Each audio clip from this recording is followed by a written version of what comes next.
Hello guys! Magandang buhay! Heto na naman ako, nagbabalik ang inyong geng-geng-ki. Matagal-tagal din bago ako makabalik dahil maraming pagsubok na hinarap ang inyong geng-geng kaya nagiging paputol-putol ang ating pagbablog.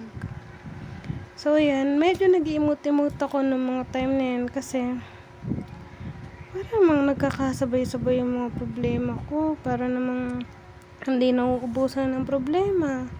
Tapos kahapon 500 yung pera ko, tapos ngayon bumili lang ako guys ng manok, ng sahog ng manok para sa adobo. Bakit ganyan na? Tapos nasasabay pa yung antok dahil nagtutupad ako. Kasali kasi ako guys sa tupad. Kaya yan. Ayan, pasensya na kayo kung makalat sa party dun. Kasi di ko pa siya naayos. Wala pa akong sapat na budget para i-renovate. Pero yan nga palang part na yun guys. Nagpe-prepare ako ng ulam kong binabad. Kasi magpipirito ako ng manok. Kasi yung naisip kong ulamin ngayon na tinabi ko lang, kinuha ko lang sa rep ni mama. Tapos tinimplahan ko ng magic syrup. At saka konting patis. Kung may kalamansi nga, nilalagyan ko ng kalamansi pag binababad ko. Pero yun, tsaka kinakamay ko lang kasi malinis naman yung kamay ko at ako lang ang kakain. Mainggit ang gustong mainggit. Look at my hands. It's so very messy because ano ba tawag dyan? Ano yung powder na yun? Basta sa powder na ginagamit ko dyan sa pamprito ko. So, ayan. Sexy yan pala ako dyan. Charot. Joke lang. Tapos yan. Hindi ko pala naayos yung cellphone kasi nakaana. Tapos yan. Nag-wash na ako ng hands.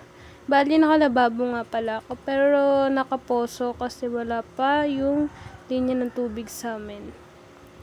Then, lumabas ako niyan kasi ako ay may kukunin sa kusina ni Mother Earth. Guys, ayan, tindahan ng tubig ko yan dyan sa gilid ng bahay. Pakikita ko sa inyo yung pagka dumating in order kong pananim. Napasok ako niyan, kumuha akong kanin. Ganyan ako guys, pag tanghali, kukuha akong kanin kala mama or kaya ulam kasi minsan di talaga ako nagluluto or madalas talagang hindi ako nagluluto. Kasi nakakatamad. Grabe, sobrang nakakatamad mag-isa. Magtanghali kasi wala halos lagi sa akin yung baby ko. Kasi nga, nasa nanay ko, sa biyanan ko, nandoon siya. At saka di ko na siya mababantayan kasi I'm so have many racket. Tapos ayan, nangingay nga pala ako ng mantika kay kuya kasi for that video, ako ay manggagancho. Pero alam nyo ba yung salita na yun? Basta, kumbaga, parang nangungurakot, ganun. Nangungurakot ako ng mga anik-anik para makapagluto, makasurvive sa maghapon. Charot lang hindi araw-araw yan. Ganyan talaga kami sa bahay kasi, kumbaga, pag wala yung isa, pwede ka mahingin sa isa. Pag meron ka, bigyan mo naman yung wala. Ganun ba? Parang tulungan. Tapos yan, nakaluto na ako't lahat, kumain. Kita niyo naman yung tsura ko dyan. Kasi medyo pagod, ilang araw na puro 4 AM ako nagigising, pinagluluto ko ng baon yung asawa ko, pinagsasaing ko, magumagahan ako, tapos syempre maglilinis, tapos kailangan bago mag 6 nandun na kami sa meeting place o sa meet up place. Tapos yun, mga bandang 6:30 or basta umiikot lang sa 6, mag-start kaming magwalis, magdamo, ganun. Bali, inaayos ko nga pala yung TV niya, kaya nakaganon yung paa ko kasi nanonood ako. Sumaba yung showtime na pinapanood ko. Ayun, kailangan natin ng panonood habang kumakain. Tapos yan, sobrang gutom na ako yan.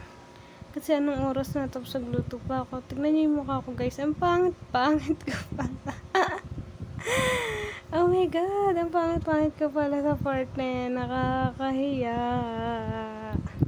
Singi ako ng may habang nanonood. Pero yun nga, mabalik ako guys. Kasi sa sobrang tagal ko bago nakabalik, ayan, ganyan nga. Ang daming nangyari. Mahirap naman ikwento yung mga part na iba kasi syempre lahat naman tayo may pinagdadaanan sa buhay. Kaya kailangan lang natin maging matatag sa lahat ng pagsubok na binibigay ni Lord. Alam niyo guys, minsan pinagdarasal ko, sana ako na lang meron, sana ako na lang yung lahat. Kasi gusto ko talaga nakakatulong sa lahat, lalong lalo na sa pamilya ko, pero hindi ko alam kung paano pa mag-uumpisa.